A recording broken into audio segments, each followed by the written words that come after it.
amount of money laundered every year is estimated at 2 to 5% global GDP.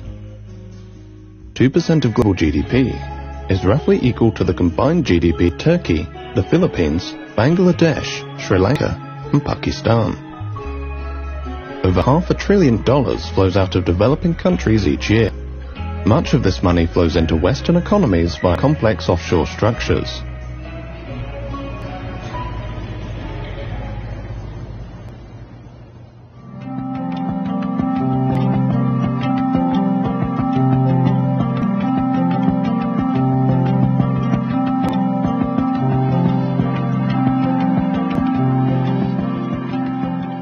In 1952, the future Kenyan President Jomo Kenyatta is imprisoned by the British colonial authorities. He becomes a symbol of Kenya's struggle for independence. Jomo Kenyatta is viewed as Kenya's father of independence, so to speak. He used to go by the name Johnston Kamau. He used to be a water meter reader in colonial government's municipal council. He was also fairly well spoken. I believe that's part of the reason why he was selected from amongst the political intelligentsia at the time. Upon his release from detention, the near-penniless Kenyatta becomes a close friend of the last British governor of Kenya, Malcolm MacDonald. In 1963, Kenyatta is elected as the first Prime Minister and later President of independent Kenya, while Malcolm MacDonald becomes the British High Commissioner. The government and civil service of the new country is comprised primarily of what the British called loyalists. Post-independence, Britain retains a number of military sites in Kenya. Today, Britain trains 6 infantry battalions in Kenya every year. 60 years after independence, the Kenyatta family is one of the wealthiest in Kenya. The Kenyatta family have vast investments in land across the country, right down to the coast, all the way up to the what was called the White Highlands. They own the biggest milk company in Kenya. They own one of Kenya's biggest banks. They have a chain of hotels. They're building a sub-city right now, just right outside the bounds of Nairobi City. There's always been an open question about how Jomo Kenyatta was able to become such a rich person. Just 1 or 2 years after becoming president, his salary at the time doesn't match the kind of wealth that he has. There have been memoirs written by people from his administration that say that he essentially would engage in land grabs of very, very prime pieces of land owned by members of the settler community, etc. A declassified CIA report noted that funds provided by foreign governments in order to pay for the redistribution of land from colonial settlers to landless Kenyans had allegedly been used by the Kenyattas and their associates to buy land for themselves. Today, the Kenyatta family are the biggest landowners in Kenya, holding over 500,000 acres of prime land across the country, while many former Kenyan freedom fighters and their families who fought specifically for the return of their land received nothing. Jomo Kenyatta passed away in 1978. His son, Uhuru Kenyatta, followed his father into politics. The country's president, Uhuru Kenyatta, was among the world's rich who were named this week in the Pandora Papers. According to the Pandora Papers, Kenya's president, Uhuru Kenyatta, and 6 members of his family have been linked to 13 offshore companies. And what was revealed is that the family had invested in offshore structures. If you're including the extended family, as early as the mid-70s. Uhuru Kenyatta was listed as a beneficiary of a trust that, so to speak, belonged to his mother upon her death. Uhuru Kenyatta claimed to be an advocate of transparency, and cracking down on corruption was a central theme of his term in office. This dragon, this beast called corruption, the animal that we intend to slay. President Uhuru Kenyatta welcomed the leakage of the Pandora Papers, saying publication of the papers will go a very long way in enhancing the financial transparency and openness required in the country and around the globe. In Kenya, 2/3 of the population live in poverty on less than $3.20 per day. 70% of Kenyan families are chronically vulnerable due to poor nutrition, food insecurity, and preventable diseases. Kenyan law requires the president to provide a list of financial interests to the Ministry of Finance each year. What we own, what we have, is open to the public, and we declare every year. And I've always said, if there is an instance where somebody can say that what we have done or obtained has not been legitimate, say so. We are ready to face any court. He said that he's made his wealth declarations, but we never seen them. Secondly, families of politically exposed persons don't have to declare their wealth. Between the year that he got in 2013 and today, those have been very good years for the Kenyatta's wealth. There is this feeling that the Kenyatas, as well as other political elite, they have become fabulously wealthy at a time when Kenya is suffering from the worst levels of corruption that it has seen in years. How it's been described is that there's been one rule for the elite, especially the elite that's connected to power, and another for everybody else. So that's what the perception is. I think I'll leave it at that. Yeah. The Kenyatas are what are known as politically exposed persons, or PEPs. A politically exposed person is someone who holds a public function and as a result presents a higher risk of being involved in bribery or corruption. Politically exposed persons, in theory, have access, or potential access, to public funds within particular countries, and our investigations has come up with lots of evidence that unfortunately there are PEPs who have been stealing public funds and moving it into places like the UK, either to hide it, to clean it, or to spend it. So PEPs are incredibly significant when it comes to the money laundering picture, and that's why professionals in the regulated sector, in the private sector, are supposed to do enhanced due diligence whenever they have a client who is a politically exposed person. Unfortunately, there are multiple cases that we have found where that clearly hasn't happened. I could think of one former political official who was accused of embezzling a lot of money. This was splashed all over the internet. Within the 5 years following that, this person was able to open several UK bank accounts, took out a few mortgages on UK houses, opened a UK company. Can you share who that person was?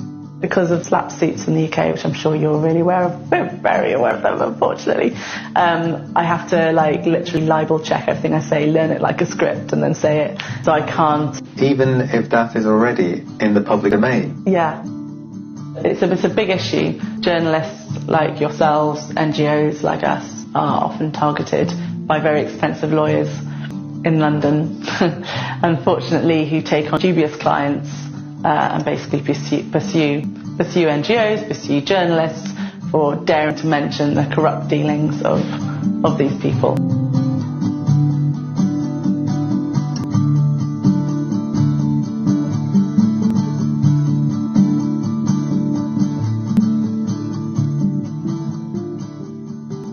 The Kenyatas are not the only developing world political dynasty who have amassed wealth and land beyond their known sources of income.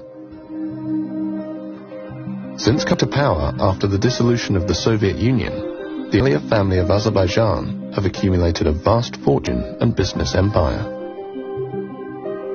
Azerbaijan is a major crude oil and natural gas producer. Fossil fuels are so abundant that surface oil deposits have burnt for centuries. The UK is the largest foreign investor in Azerbaijan, making up over half of all foreign investment. The Aliyev family is the richest family in Azerbaijan. They came to power in 1993 when Heydar Aliyev, a former KGB general and Secretary General of Azerbaijan Soviet Republic, orchestrated a coup. In 1993, Heydar Aliyev seized power in a coup. Shortly before Heydar Aliyev's death, his son, Ilham Aliyev, took over as president and has remained in power ever since. BP arrived in Azerbaijan in 1992, and after the coup, signed a secret deal with the new president. Today, BP is the largest foreign oil company in Azerbaijan. The political opposition has always said that British Petroleum was responsible for the state coup. They brought Heydar Aliyev to power. I remember in 1993, during that difficult electoral and coup period, the British private security companies were doing something in Azerbaijan. Maybe they came to protect someone, high-level officials of British Petroleum.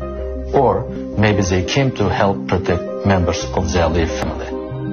We don't know.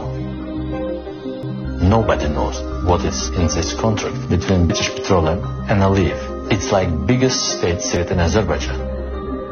On its website, BP calls this contract the contract for the new century.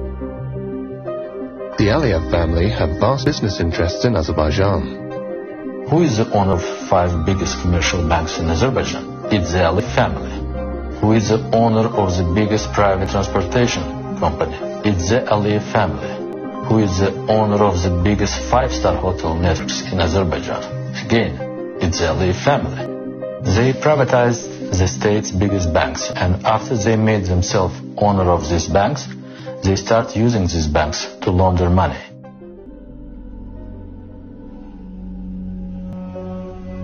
Heads of state and other major figures have deposited vast assets offshore. It's according to a review of nearly 12 million files from around the world. It's the latest report by the International Consortium of Investigative Journalists. The Pandora Papers expose a London property empire worth nearly $700 million amassed by the ruling family of Azerbaijan. So one of the properties that we looked at was on Conduit Street in central London. This property was bought in 2009 by a company owned by one of the associates of the presidency of Azerbaijan.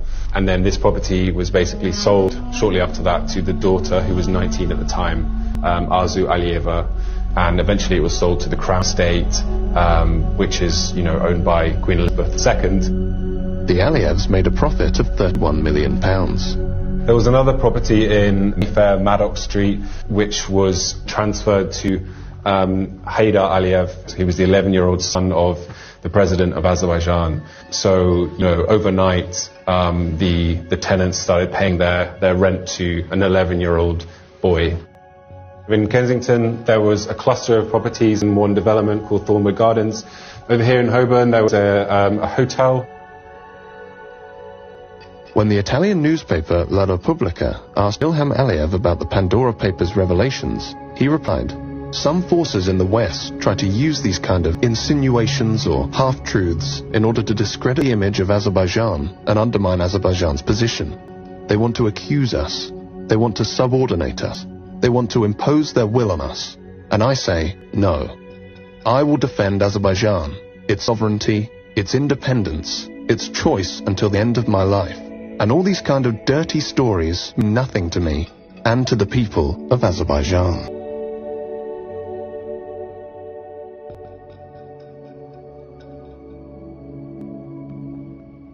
In the Pandora Papers, we saw dozens of politicians and world leaders, current and former world leaders, with wealth offshore. Offshore service providers are supposed to conduct enhanced due diligence and really scrutinize the sources of wealth of the politically connected people that they provide services to. The Pandora Papers revealed that offshore service providers did not conduct sufficient due diligence on their politically exposed clients.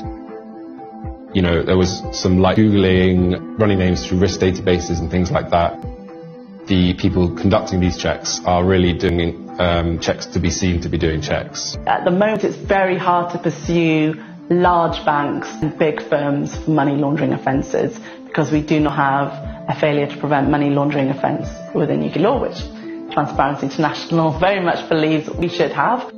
Our research identified 582 UK individuals and firms who were involved in major money laundering cases. They have people who will turn a blind eye to anything they may discover, proceed anyway, and those maybe don't do enhanced due diligence when they should. You will find individuals and firms that will actually deliberately go out to try and get the services of those who are potentially involved in corruption and criminality because it's big business, it's big money. There are 84,000 UK properties that are owned anonymously. Now, of course, some of those will be owned with the legitimate money, but it's quite possible that a lot will be owned with suspicious funds. Baku, the capital of Azerbaijan, is an unusual place. It is not just the prevalence of stray cats that make it unusual, because even more prevalent than cats are police and security officials. There is a security official on every street, on every corner, even underneath bridges. Ornate parks of marble and sandstone are scattered throughout the city. Only in the suburbs and on the edges of Baku is the fairy tale confronted by reality. In 2005, Azerbaijan signed the UN Convention Against Corruption. One of the requirements of that treaty was to implement financial declaration for all state officials. Parliament ratified the treaty. Yet, until today, 17 years later, nobody is declaring their wealth. The first journalist who exposed the huge corruption in the government was killed at the front door of his house.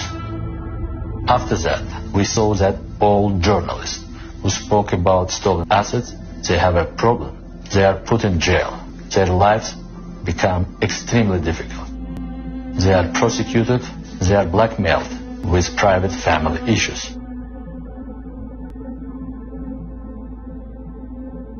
The National Crime Agency, or NCA, is tasked with investigating money laundering in the UK.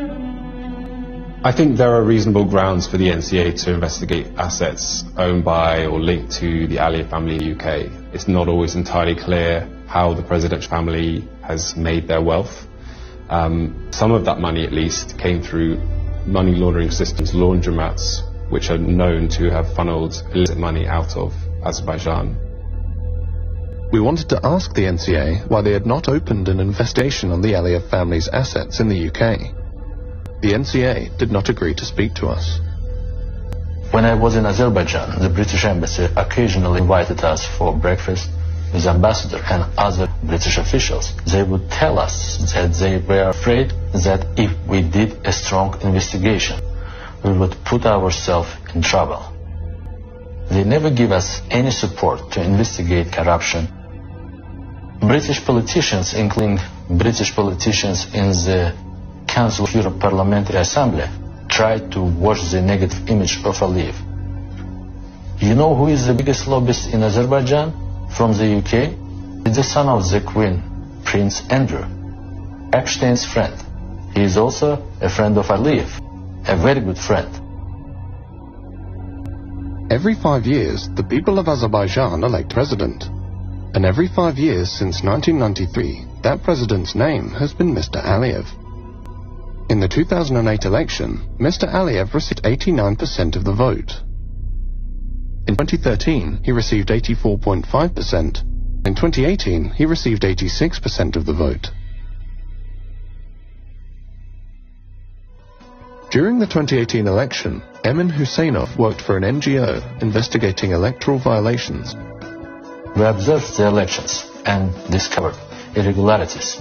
After that, the government closed down our NGO. They confiscated all our equipment. They put most of us in jail. I decided to escape. The police in Azerbaijan were looking for me, as if I was the #1 terrorist in the country. They took my photo at the entrance of all metro stations. The taxi drivers and the bus drivers had my photo. I changed my appearance. I grew a beard and dyed my hair blonde. Secret agents were waiting in front of the Swiss embassy. They asked the guard, "Have you checked him?" And the guard replied, "This is not the guy you are looking for. The guy is a foreigner." Switzerland protected me. After 10 months, the head of the Swiss Ministry of Foreign Affairs came to Azerbaijan, and he was able to take me with him to Switzerland. After that, President Aliyev illegally cancelled my passport, and he stripped me of my citizenship.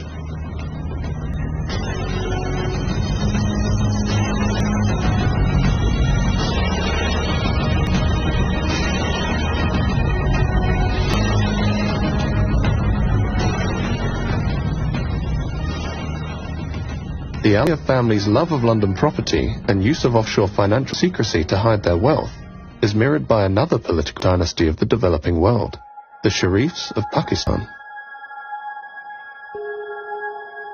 The Prime Minister of Pakistan has been disqualified from office. The court also disqualified the country's finance minister, Ishaq Dar. This verdict was unanimous.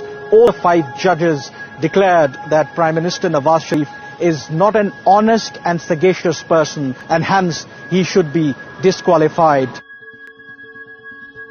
Nawaz Sharif is the 3 times elected Prime Minister of Pakistan. During his premiership in the 90s, Nawaz Sharif privatized many state-owned industries. Privatization policies which were initiated by Mr. Nawaz Sharif during his stints as Prime Minister during the 90s, that is the start of corruption, where a lot of state holdings, they were portrayed as if they are making losses, and then they were handed out to different political backers of Nawaz Sharif, his friends and his business associates.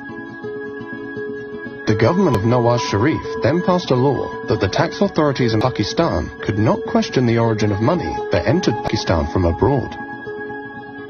One thing which we need to remember, and this is very, very important. When you're in the power, you can make laws according to your will.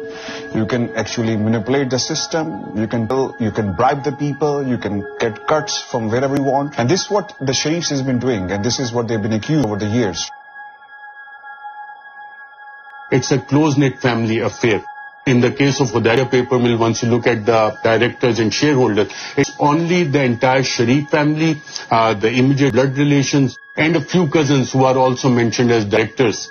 To look at the shareholding of Ramzan Sugar Mill, that gives you an idea that it is run by Chief Executive Officer Mr. Hamza Shehbaz Sharif. Shehbaz Sharif is a younger brother of Nawaz Sharif. He was the leader of the Punjab Assembly while his brother was Prime Minister. He is accused of laundering tens of millions of dollars through the Ramzan Sugar Mill, a company owned by the Sharif family. Accounts were in the name of these low-level, low-wage employees who do not come into tax. Money used to be deposited in those accounts, and finally they used to land in the accounts of either Mr. Hamza Shehbaz Sharif, Suleiman Shehbaz Sharif, or Mr. Shehbaz Sharif himself. In fact, these files which you see here, it gives the names, it gives the banking documents, the challans, everything which is mentioned in these all banking records.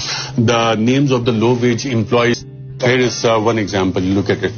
Mr. Masood Anwar, he is depositing this in the name of Mr. Shehbaz Sharif. This is 1.6 million rupees. This was deposited in Habib Bank of Pakistan on 27th April 2017 when Shehbaz Sharif was the Chief Minister. This is another deposit, 13th May 2016, in the name of Mia Muhammad Shehbaz Sharif, an amount of 6,52,451 rupees deposited in the account by Mr. Masood Anwar. 1 crore and 90 lakh rupees being deposited in the account of Mr. Shehbaz Sharif by Masood Anwar. Now, you might ask, who is Masood Anwar? Masood Anwar, according to this investigation by the Federal Investigation Agency, was a low-level employee of Sharif family. Your own family member is the finance minister, and your other brother is the prime minister. So the entire banking chain was there to facilitate them. And I was talking to one of the sources in the investigation because once they investigated the bankers as to how it was happening under their nose and why they didn't stop all these activities, they said that people used to come with gunmen into the banks. And one of the female investigators said she was crying a banking official that what we could have done. The bank managers, they used to get a call from top executives in the bank. The banks themselves were part of this nexus of covering up the corruption of the Sharif family. The so-called Panama Papers contain allegations of money laundering and tax evasion, involving world leaders where some of them are accused of hiding their money in many cases in an effort to avoid taxes. It was a surprise for the people in Pakistan because it came out internationally. It had much more credibility because previously over the years the Sharif family had been using the views that all these allegations against them are politically motivated. Sharif's 3 children are named in the Panama Papers. His family owns properties in London through offshore accounts. Sharif's daughter denies owning the London properties. Documents from her allegedly date back to 2006 and show she is a trustee of the properties, not an owner. But those documents are written in a font called Calibri, which was not commercially available until 2007.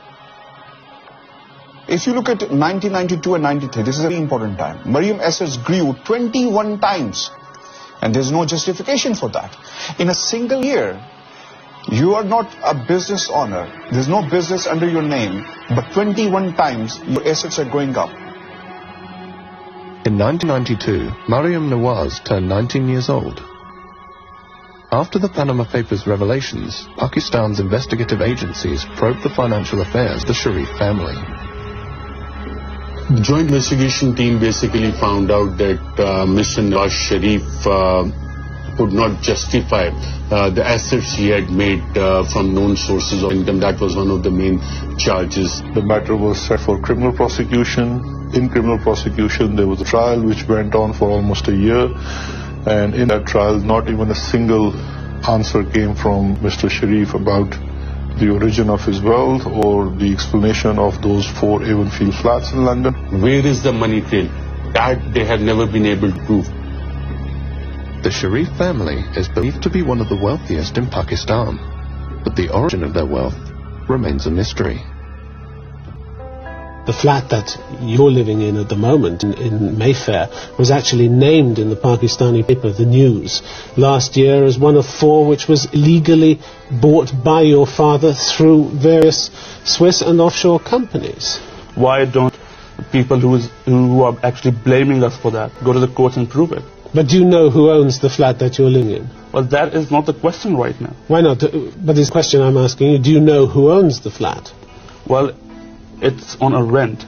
I'm living on a rent basis which comes from every quarter from Pakistan. You're renting it personally, or the money comes from Pakistan? The money comes from Pakistan. I'm just like any other student living with his parents. I doesn't necessarily have to know about what the facts and who owns the flat and who pays for the rents and who pays for my living. The family deserve all. It is not my fault that I was born in a rich family, in a wealthy family. My grandfather earned that with a hard work, sheer hard work. When you ask them that where you got this money from, they will start telling you the story of their late grandfather. At the time of independence, we came from India, we have businesses. Seriously speaking, there's no business in the world which has no money trail. If you look at their tax filings, it doesn't come out as a big industrial family. The Sharifs never featured in that rich families of Pakistan. But now if you make a list of the richest families in Pakistan, then definitely Sharifs would feature in the top 10, maybe in the top 5, because exact amount of their holdings as to how much is hidden in Luxembourg, in UK, in UAE, in Saudi Arabia, what is in different bank accounts in the United States, that is not known. Whether it is $4 billion or $5 billion, that is not known. In December 2018, as a result of the Panama Papers revelations, Nawaz Sharif and his daughter are sentenced to 7 years on corruption charges. Nawaz Sharif is granted bail for medical treatment in London and refuses to return to Pakistan. From London, Nawaz Sharif claims his downfall is a conspiracy by the Pakistani military. बिजली का bill बिजली बनकर गरीब पर गिर रहा है। बाजवा साहब, जवाब आपको देना होगा। दवाई ना मिलने से मेरे पाकिस्तान का गरीब मर रहा है। बाजवा साहब, जवाब आपको देना होगा। गरीब की रोटी 10 रुपए की हो गई है। बाजवा साहब, जवाब आपको देना होगा। और जनरल फैज, ये सब कुछ आपके हाथों से हुआ है। जवाब भी आपको देना होगा। आपने नवाज शरीफ को बागी कहना है, जरूर कहिए। गद्दार कहना है, जरूर कहिए। इश्तिहारी कहना है, जरूर कहिए। हाईजैकर कहना है, जरूर कहिए। लेकिन नवाज शरीफ अपने गरीब और मजलूम आवाज की आवाज बनता रहेगा। We contacted Priti Patel MP, the Home Office Minister, to ask her why Nawaz Sharif, who had overstayed his British visitor visa by 2 years, had not been extradited from Britain. Priti Patel had been eager to deport asylum seekers during her time at the Home Office, yet she took no action against Nawaz Sharif. Priti Patel MP, the Home Office, did not agree to an interview. We also contacted the National Crime Agency. We wanted to find out why there had been no meaningful investigation into Nawaz Sharif's assets. The NCA did not agree to speak to us. Nawaz Sharif is not the only member of the Sharif family who has made London his home. London is the second home of House of Sharif. Hassan Nawaz is here, Hussain Nawaz is here, Hussein's children, Zikriya, and another son is here, right? Hassan's children are here. Nawaz Sharif is here. And then if you look at Ali Dar, who is the son-in-law of Nawaz Sharif, Asma Nawaz Sharif, who is the youngest daughter of Nawaz Sharif, she's here. Ishaq Dar is here. Then Shehbaz Sharif family is here as well. Sulaiman Shehbaz is here. Ali Imran, who is actually the son-in-law of Shehbaz Sharif, who also lives in this country. Shehbaz Sharif's daughter, Rabia Imran, is also in this country. And she is actually on a run and wanted in Pakistan. Ali Imran is wanted in Pakistan. Ishaq Dar is wanted in Pakistan. All these people are wanted in Pakistan. Sitting in Pakistan, in third world country, you look at it as to why most of the people who are wanted by the courts in Pakistan, by the law in Pakistan, they find a refuge in London, UK. It doesn't make sense to me. London is the destination of choice for politically exposed persons and their family members who have accumulated vast fortunes beyond their known sources of income. These fortunes are frequently laundered or transferred offshore to or through British-dependent jurisdictions, where their origin and ownership are obscured, and money can be reinvested into the global economy. Capital flight is a major concern for developing countries. We know that there is a huge capital flight, and it's not just specific to our time period. It has been historical. It directly impacts the economy because you see the issue is that if our currency is not doing well and we have a serious issue of sustaining the value of Pakistani rupee, that has a correlation with capital flight. The Financial Action Task Force, or FATF, an intergovernmental money laundering and terrorist financing watchdog headquartered in Paris, had put Pakistan on its grey list of jurisdictions. Our financial systems have been made more accessible. We have sharing of information with almost everyone. We are pursuing many money laundering cases as far as we can pursue, because of course the missing element still is the cooperation from the other jurisdictions. That is not forthcoming. And sometimes we wonder that we are in grey list, but the money that has been taken from here is in countries which are not in the grey list. So that is something that, sometimes is like, okay, so why are we in the grey list then? We approached the FATF for an interview. The FATF declined to speak to us. We would have liked to ask the FATF how it was possible for the UK, Switzerland and Luxembourg, among others, to be considered clean when these countries are known to be major money laundering centres, through whose economies billions of dollars of illicit money are reinvested every year. The money is stolen here and it is hidden in the developed countries, in the developed world. If that is happening, it's not just the fault of Pakistani system that the money is able to go out.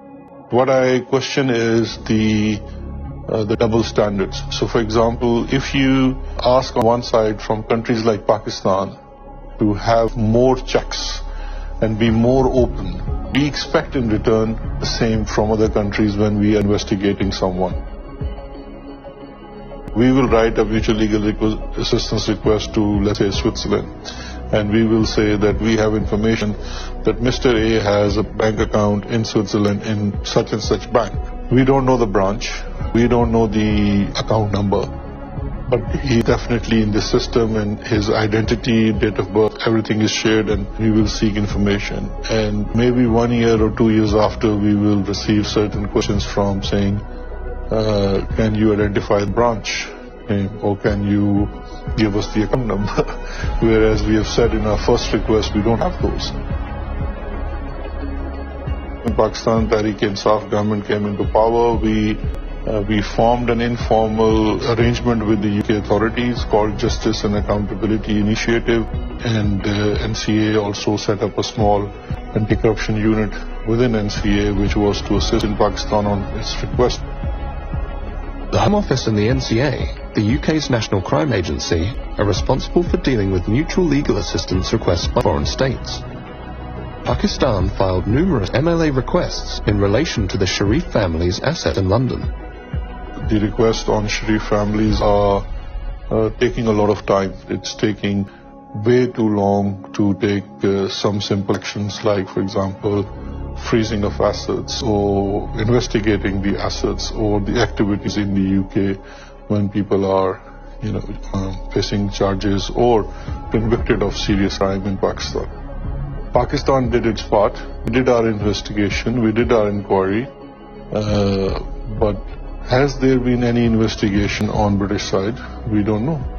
What about the Mayfair flats? What about the whole property portfolio of Hassan Nawaz that has come in Panama Papers? The impression that goes to people is that everyone who commits such crimes or who is involved in corruption ends up in London, living in Mayfair flats. The main issues for developing countries are Western countries, unfortunately. Here in the UK and other Western countries, we can be very good at pointing the finger elsewhere and saying, hey, look at all that corruption over there. But the reality is we are facilitating that corruption. We are complicit in laundering of public funds because we have a ready-made system ready to go where corrupt individuals can hide, can spend, can clean their money. London and its role in the offshore world is that it's a money launderer's paradise. It's a money launderer's paradise or haven. It's a place where if you want to stash illicitly earned wealth, you can do so anonymously, and you can do so with relatively few checks and balances.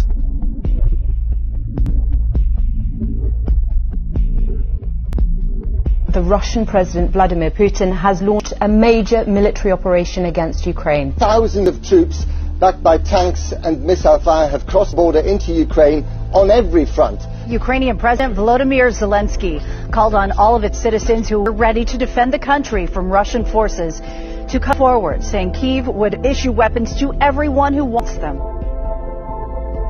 We've already put in place the largest package of sanctions in our history.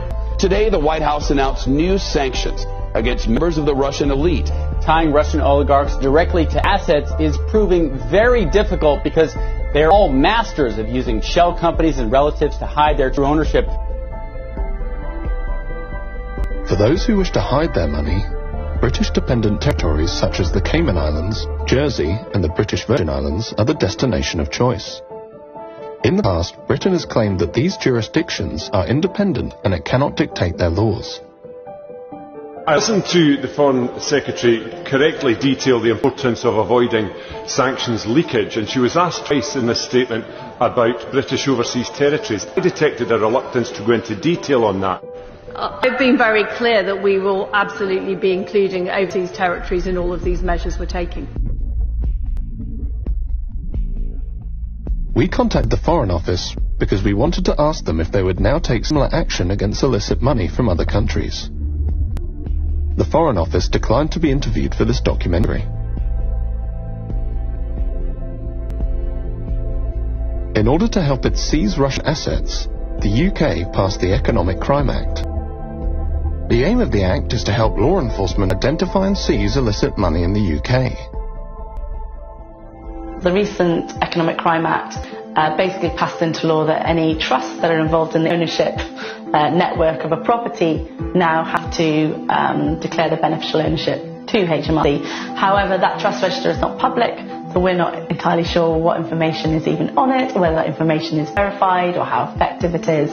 Overseas trusts that own UK property will also have to register, under law will have to register there. I don't know how much that will be enforced in practice. It's hard to say. It's not really clear how exactly that's going to be implemented, and so for example, if we look at the register of persons with significant control over UK companies, a lot of people complied with that. A lot of companies complied with that, but a lot didn't. They declared what appeared to be potentially nominees. Now, the UK government has promised to reform Companies House. At the moment, Companies House is not empowered to check and verify the information that is submitted to it. It's quite possible to write down, like I said, Mickey Mouse or Donald Duck, not the real beneficial owner, and no one's really going to check that information. So when we look at setting up something similar for the property register, we're likely to encounter the same kind of problems. How many of them are actually going to comply? And if they do, how do we know that that's the real beneficiary who owns that? How do we verify that? It's not hard to see why UK companies have become a vehicle of choice for corrupt actors, for money launderers to use to move and hide their wealth, because the enforcement is weak. We wanted to speak to the NCA about what they felt would help them tackle the issue of money laundering in the UK. The NCA did not agree to speak to us. The NCA is a department of the British Home Office. We were interested to find out if the NCA felt it could act outside of the ministry it forms a part of, or whether its prosecutions were directed by the interests of government, rather than in the interests of the prosecution of crime. In February 2022, the Guardian newspaper reported that the former Conservative minister, Lord Foulkes, who attempted to introduce a public register of overseas property owners in 2017 and 2018, was approached by civil servants from 4 government departments who told him to drop the public register of overseas property owners. Lord Foulkes told the newspaper that it is a real irony that our reputation for protecting the rule of law is one of the things that attracts people who have very little regard for the rule of law themselves and come from countries which ignore it almost altogether. We approached the FATF, the National Crime Agency, the Foreign Office, John Glenn MP, the Economic Secretary to the Treasury, and Priti Patel MP in charge of the Home Office. None of these individuals and organisations agreed to take part in this documentary. But when we contacted Imran Khan, the then Prime Minister of Pakistan, Imran Khan agreed to our request for an interview. Hello, Michael. How are you? Very well, thank you. And you? Good. So you're not going to be in the gallery? No, we'll be after. So what is this? Is sort of like a documentary? Yes, or is it a question answer? It's a documentary about individuals who've become very wealthy by being at the centre of power and currently have a lot of wealth in London, especially in property. Corruption is not just an issue for Pakistan. It is an issue for all the poor countries. In fact, I've come to this conclusion that countries are poor only because of corruption, and corruption of the elite. It's the corruption of the powerful that destroys a country, not the corruption of the weak. When I, as a Prime Minister, if I want to make money from my country, steal money and then send it abroad, I can only do it if I weaken the state institutions that would check my corruption. So the institutions get corrupt, and they get weaker, and they cannot stand in front of the powerful. The richer countries must come forward and treat money taken out of poor countries, money laundered out of poor countries, the same way as terror financing and as drug money. Because these two, terror financing and drug money, of the richer countries, the laws are very strict. But there's hardly any attempt to stop this plunder of the poor countries.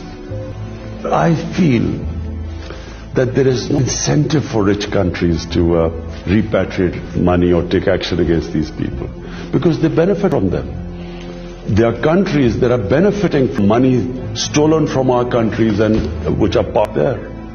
They are benefiting from billions of dollars which flow into their properties and their businesses stolen from this country. So what incentive would they have? We are the ones who suffer. And this is the dilemma. We don't have the resources to get the money back, and they don't have any incentive to send it back to us. So this is the big problem which the entire developing world is facing. I guess it's a question of now hiring more expensive lawyers abroad. But you see, when you look at the laws, they basically favor, I'm talking about the richer countries as a whole, they tend to favor the crooks. It is so complicated to get money back.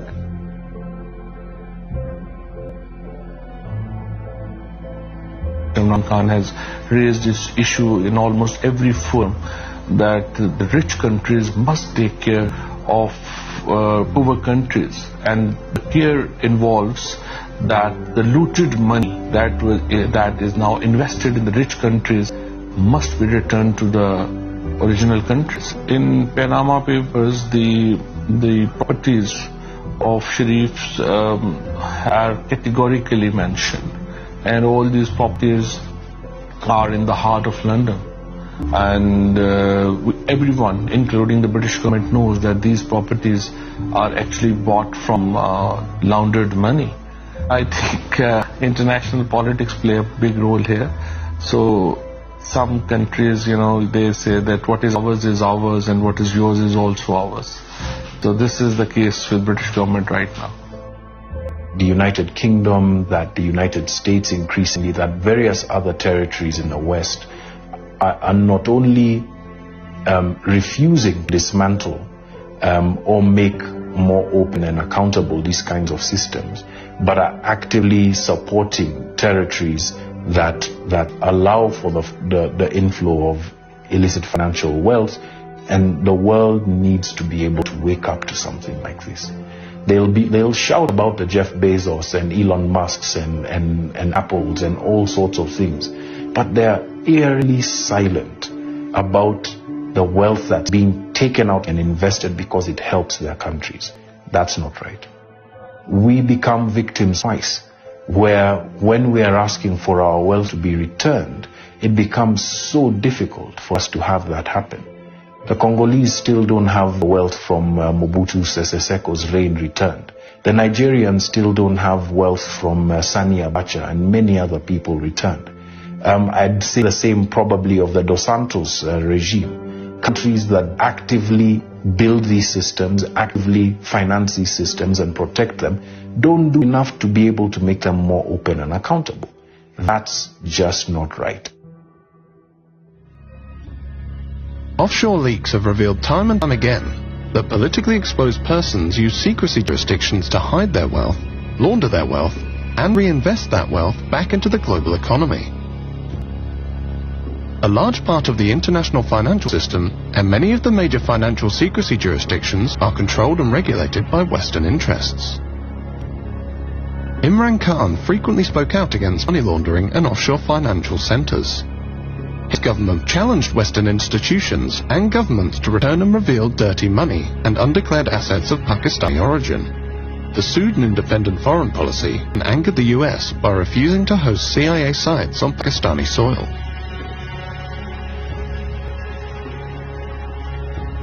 On the 7th of March 2022, the Pakistani ambassador to the US reported in a classified communique that Donald Lu, a senior State Department official, had informed him that Pakistan-US relations could improve only if Imran Khan was removed from power.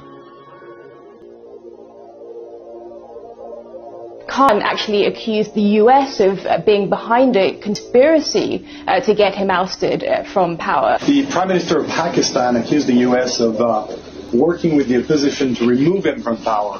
There is absolutely no truth to that allegation. We are not going to let propaganda, misinformation, and disinformation, lies, get in the way of any bilateral relationship we have, including with the bilateral relationship we have with Pakistan. Prime Minister Imran Khan has been ousted from power. Lawmakers elected the opposition leader Shehbaz Sharif as the country's new prime minister. A new dawn has started. A new day is coming. Allah has answered the prayers of millions.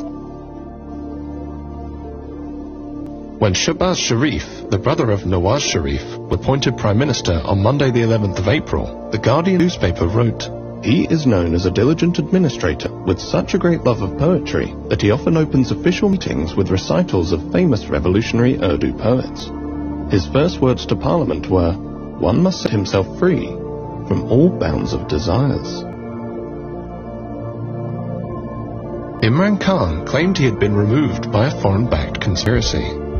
The US Embassy was calling members of my party backbenchers who were not happy, and they were the first ones who then jumped ship. And they were the ones who then offered $1 million each to buy my other members of parliament who actually jumped ship later on. And then Donald Lu's conversation with the ambassador, the next day the no confidence motion is tabled in the assembly. What do you think? You have made some significant allegations there. Then it's not allegations. We have this evidence. Why would I want to blame the US if I did not have hard evidence? This was an official message with note takers given to our ambassador. Message received by me, by our president, given to the Chief Justice of Pakistan. This is real. Not only was a democratically elected government removed through a conspiracy, we have been replaced by a bunch of criminals. 60% of the cabinet, which is sitting right now, is on bail. The Prime Minister was about to be sentenced in a corruption cases of billions of rupees, and his son. The Sharif doctrine is that you buy different people in all the important positions of power, whether it's in the media, you have your sympathetic journalists who continue to argue for you that the country can only be saved with the wisdom of the Sharif family. The generals, when they retired, they are also accommodated. The judges, once they are retired, they are also accommodated. The journalists, they are also given government position, and they willingly take it. So it's the entire Sharif doctrine which gives them this sense that they can even get away with murder in Pakistan. Nawaz Sharif has learned that even though if you are out of power, if you manage to gain time, and if you manage to delay the cases in the courts of law, and once you come back into power, you can manage to get a clean check. So I think this time also the same strategy is being followed by the Sharif family. I think those in power, they think that they can get away with the crimes they have done. And Sharif family has been benefiting from them because of their international friends who have been coming to their rescue to strike the dirty deals.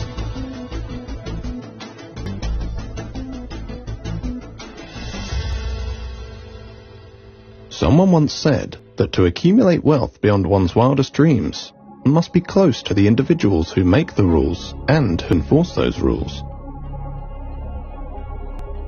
When Shahbaz Sharif's coalition government was appointed, one of its first actions was to pass an amendment to restrict the power of the National Accountability Bureau, which had been in charge of investigating white-collar crime by public office holders.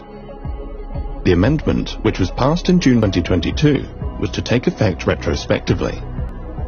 The amendment stipulated that the courts had to decide on the outcome of a case within 1 year, and stated that if sufficient evidence was not provided at the time of the arrest, the arresting officer could face 5 years in jail for the filing of a false reference.